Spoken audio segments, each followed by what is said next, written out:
Assalamu alaikum everyone.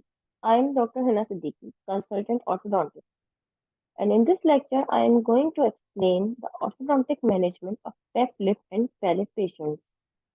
As we all know, cleft is a multidisciplinary entity where specialists from multiple disciplines are involved to treat a patient. The journey of its management begins before the birth of the child with the diagnosis and counseling of the parent. So, the objective of this lecture is that by the end of this presentation, participants will be able to describe the management in different stages of cleft lip and palate patients. So, we divide the management into four stages.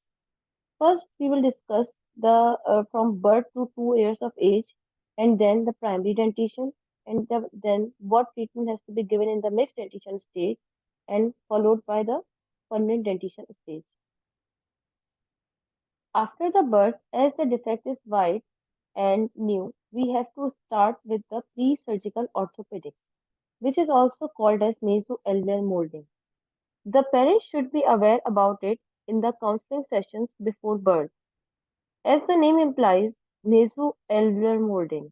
It is the molding of the lip, alveolus, and the nose, as the infant's tissues are perfect moldable stage at this time.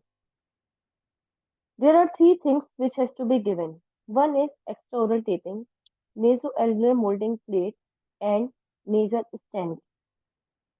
As the child visits the orthodontist after birth, we have to first take the impression of the infant. The position for the impression should be from upside down. The face should be upside down, like shown in this picture, to prevent the fallback of the tongue and other fluids. So the impression looks like this. As it is, as you can see here, the alveolar ridge has a cleft and there is a defect in the alveolar ridge, uh, which has to be managed. Now, after that, the molding plate is made on this impression and given to the patient.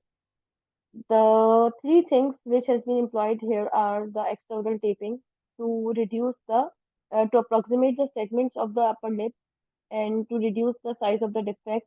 And inside the oral cavity, we have given the intraoral molding plate and the nasal stent to enhance the aesthetics of the nose, to correct the form of the L of the nose.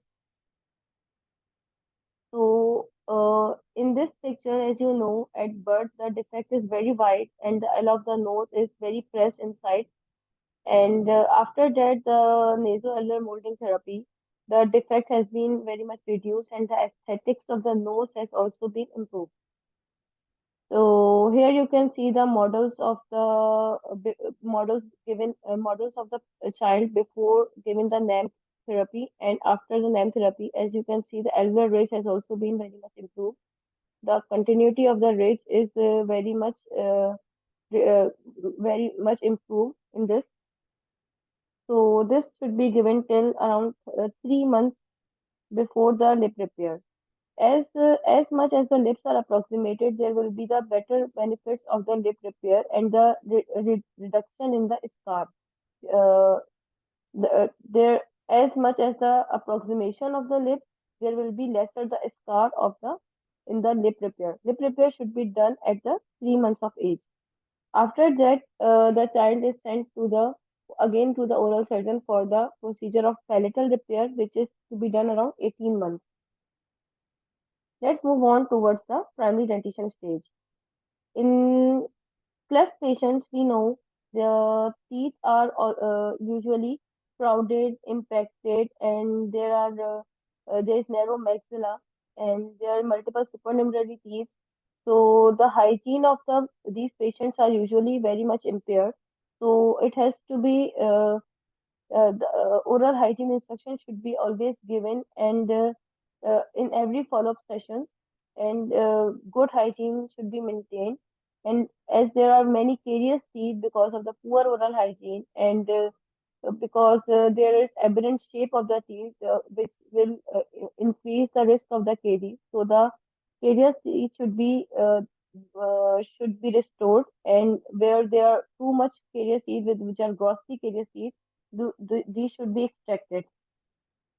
And after that, we will move on towards the primary in the primary dentition stage, in which the uh, mm, uh, face mask therapy is to be done. As we know that the maxillary growth is retarded in cleft cases, and which can be due to the scarring of the lip and the palate, and also because of there is inherent retardation of the maxillary growth because of cleft. So at the time when the growth of the maxilla is very good, we can give the functional appliance, that is face mask. So now I have a question for you, that at what time the face mask therapy should be given? What is the clinical sign you see in the patient? Then when you can give the face mask therapy. So the functional appliance therapy should be given to protect the maxilla, and it can prevent the developing of skeletal class 3 malocclusion. And in anteriors, as the anteriors have been erupted, so it also prevents the happening of anterior frostbite. And this should be, yes, it should be started when the first permanent molars have erupted, as we have to bend the molars and give the face mask appliance with it. So after that, the the maxillary arch also is very narrow in cleft palate patients. So the expansion has to be performed to correct the posterior crossbite. Fan shape expander is ideal for the anterior constriction, as it is shown in this picture that very much anterior constricted maxilla is being expanded with the fan shape expander. Other expansion appliances, including cord helix, can also be given. As you can see in this picture, there is a unilateral cleft, and a cord helix appliance is being given, which has improved the maxillary transverse dimension as well, and it has also the widened the defect. So there is also benefit of widening of this defect in the alveolar bone grafting. What is alveolar bone grafting? You people have to answer this question, that what is alveolar bone grafting? Now, alveolar bone grafting is the placement of bone in the defect, uh, and to close the defect and to allow the eruption of the teeth. As you can see here, there is a defect and the canine is about to erupt. So once we are done with the alveolar bone grafting, the canine can erupt into the bone. So, and as there are many teeth are malaligned in this defected site, so this also the to position the teeth into correct alignment also required the placement of the graft there. So the roots can be moved in the graft and will not move towards the defected area where the resorption can take place. Here in this picture, you can see the cleft, bilateral cleft, and where the expansion appliance is given, the quad helix is given, and then the defect has been widened. Now, after widening of the defect, the alveolar bone grafts are placed, and the roots of the teeth can be moved into that uh, alveolar bone graft. So now move on towards the permanent dentition stage. At permanent dentition, there is no chance of doing any orthopedics or any molding of the jaws or expansion of the jaws. At that time, you have to go with the orthodontic camouflage. That is, if there is a very minor class 2 or minor class 3, or there is crowding and spacing of the teeth, and no much skeletal involvement that is acceptable.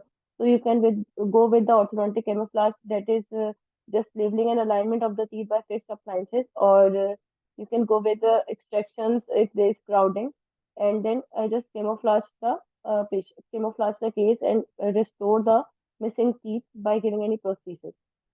Or if the age has been surpassed and if the orthodontic camouflage cannot be enough to bring the harmony of the face, so you can go with the orthogenetic surgery, where the unusual where it it can be maxillary advancement or mandibular setback, BSS mandibular setback, to correct the skeletal discrepancy.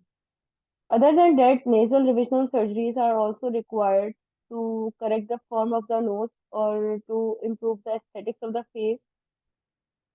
So here we can summarize the session by that is a multidisciplinary approach has to be followed. That is involvement of the surgeons, orthodontist, pediatrician, and plastic surgeon.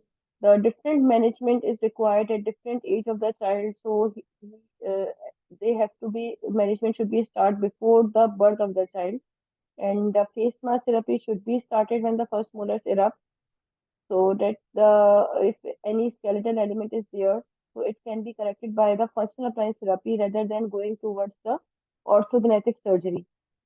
At the end, after the permanent dentition has been developed and there is no chance of any functional improvement, the orthodontic surgery is the last option, where you can correct the class 3 malocclusion by doing Leafort 1 of the maxilla for maxillary advancement and BSSO setback for BSSO mandibular setback for uh, uh, mandibular setback. So here are the some readings which I would recommend you. The book by Prophet, that is Contemporary Orthodontics, and book by William Graber, that is Current Principles and Techniques, and an article of Seminars in Orthodontics Journal. Now that's all. Thank you.